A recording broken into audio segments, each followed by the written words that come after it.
All right, so I think everybody pretty much knows from watching my channel that I work on a lot of old cars. This is a 1981 Maxima. You can tell by the moss and the lichens growing on the bumper there. This car has been sitting around for a long time. So I don't mind working on old cars like this. In fact, like I say, that's what I'm known for. This is actually a pretty cool old 81 Maxima diesel. It's a 5-speed, but there's one thing that really scares me. You know what those are?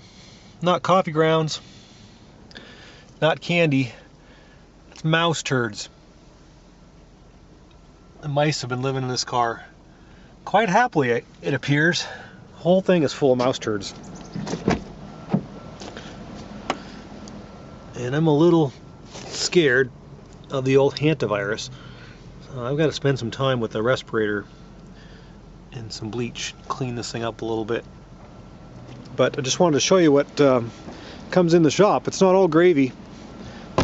We're going to make this thing run, but we've got to get it clean first. So it's an occupational hazard that I have to deal with sometimes.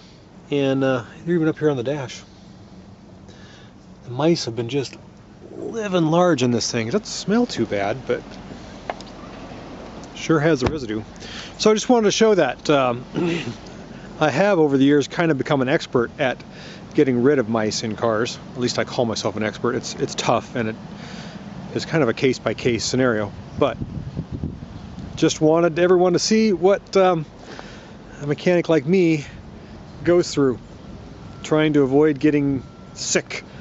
But that's okay. I have a sickness already. It's bringing these old cars back to life, and that's something that I can live with because I love it.